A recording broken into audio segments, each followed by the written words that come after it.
just a few of us. I have to agree with James. Can I make a thought here? Because Sure. you make me think of something. And I say this with all due respect to the media and to Larry King, but for all the time that is spent on things that cannot resolve with any certainty, that cannot take the mass consciousness in the place where you, James, and George, and I would like to go, that is to greater exploration. Imagine if the people that are listening to this show tonight that cared about it and that live in the U.S. Contacted the Larry King Show and said, hey, now that we've seen enough of the lights in the sky, how about a case that's really got substance, and you grill this guy on it or move the dialogue up? Because, look, Coast to Coast has had me on 7 times, and George here, as far as I'm feeling it on this end as the person being interviewed, really knows how to go boom, boom, boom, one question after another. And it would be great if we had a daytime or even early evening TV show that would be willing to do half the job he's doing. Well, I appreciate that, James. Is that what your question?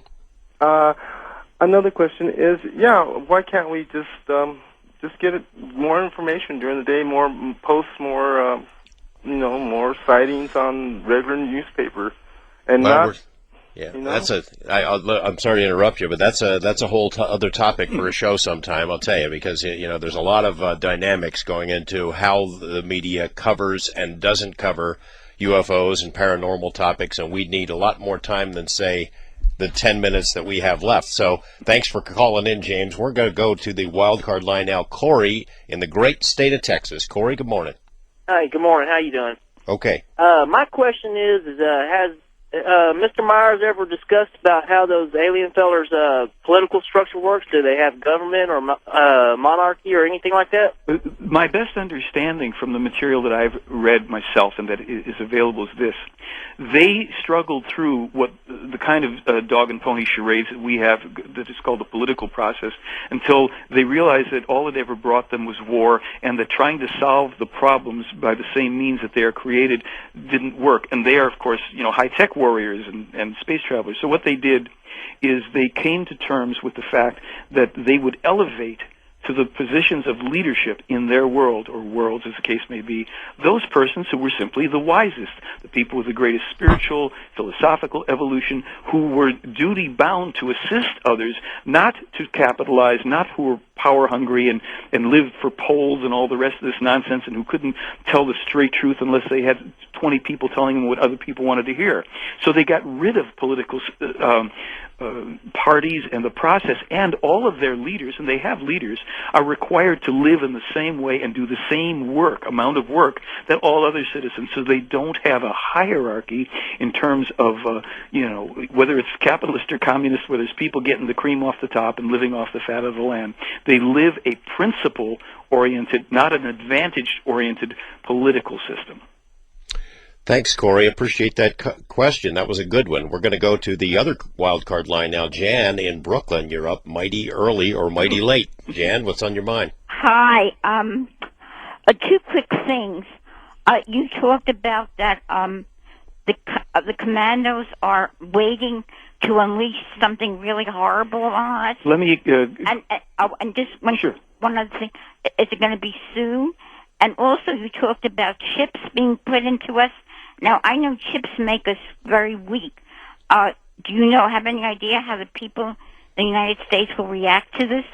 Some people are already embracing it. In Florida, they're thrilled that they can go through the checkout line in the supermarket and wave their arm or go into a club and buy their drinks by having a chip implanted in them. So it's underway in many ways, and it'll be sold to people as cleverly as possible. As for your first question about terror commandos, that came from the prophecy that Meier published in 1958, basically what he was foreseeing at that time, because later in that prophecy he speaks about Islamic terrorism and wars between the major religions, and he's published information on some of these specifics before the events happened. I even have it on one of my DVDs where he foretold the riots in France from basically Islamic inhabitants who would riot, and I read that in '86. I put it on my disc in 2004, and it happened in 2005, but to fine-tune that idea, you could call sleeper cells. It's something that we've come to know certainly our intelligence people are well aware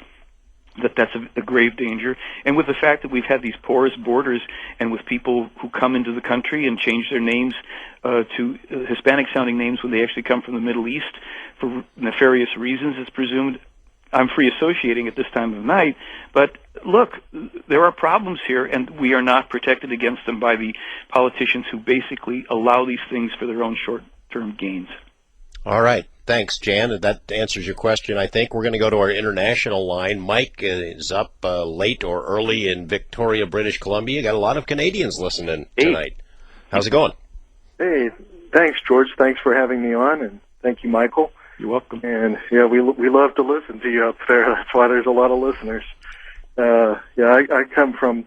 I guess I want to bring up an organization that I don't think gets heard about. It's called GuideOn.org, and that's helping out children that have lost a family member in combat in Iraq and Afghanistan. But yeah, the question I got is I was stationed at a Joint Command in the States in Colorado. And I came across, I remember this is years back, but there's message traffic about the Meier report. There is a Meier report in one of the message traffic that they're talking about propulsion engines, and they were studying them in Great Falls, Montana. Mm. And I'd like to know more about that. I didn't understand it at the time, and then it clicked in my head when you were talking about this topic. And then is there such thing as, like, are we going to be going into this interdimensional travel? I mean, a lot of things like that. Thanks, Mike, for those questions. We got about 3 minutes left here. Let me go backwards. I don't think we're into interdimensional travel, let alone real space travel, for some time. We're not leaving the Earth quite yet. We haven't even figured out how to live on it. The idea about studying of propulsion engines, I don't know exactly what he's referring to. However, I can tell you that in 1979, David Froning, a scientist, astrophysicist in the defense industry, saw Meier's information and material about hyperspace propulsion. He was amazed. He wondered how a Swiss farmer could know about tachyons, let alone tachyon propulsion systems that would propel at above light speeds that were within 20% of the figures that he and a small group of scientists were coming up with doing complex calculation formula work. And he was not sure that they were right and Meier was wrong. But he said this: whoever is advising this man is very knowledgeable. Meier's information, and he came to a presentation of mine and said that they may have made breakthroughs in their understanding of zero-point energy from Meier's material. Along those same lines, we didn't have time to get into it tonight, but one of your other forms of proof are these sound recordings. Is that the engine? What is that, the sound of the beam? Those were deliberately generated frequencies by the person piloting the ship, because there's rotation involved, apparently, in how they create their propulsion. So there were various frequencies simultaneously generated that exceed the capabilities, certainly, of the synthesizers of the day, and maybe even today. No one's been able to duplicate it, and there's a lot of interesting stuff about that I don't think I can get into and get out of in time. I would also like to ask you about the propulsion system itself in a minute. Can you say, or do you know what it is? They have a couple different types, and I know little about it. Beam type of propulsion and tachyon drive and stuff like that. They also now have instantaneous transmission that doesn't require flying per se, or even being in a ship, from what I understand. Kind of Stargate type of stuff. But as interesting as it is, it's nothing that I'm very knowledgeable about. I don't know how much information is there, but there are physicists who I see there in Switzerland every year who do meet with Meier and are discussing a lot of this stuff. All right, Michael Horn, thanks very much. The controversy will go on. I thought it was a really interesting interview, and you answered the questions to your best of your ability. You got this new film out called The Silent Revolution of Truth. People can find out more information on your website, right? Yes, and if they come to the UFO Congress or any of the screenings, we can talk in person, because I know there's a lot of questions out there, and I'll never be able to return all the email. All right, theyfly.com is the website. Thanks, everyone. Thanks to the folks at Premier Radio for their great job. I'll be back next Sunday night with a whopper of a conspiracy cover-up type story. Not what you might think, though. I'm George Knapp on Coast to Coast AM. Good morning, everyone.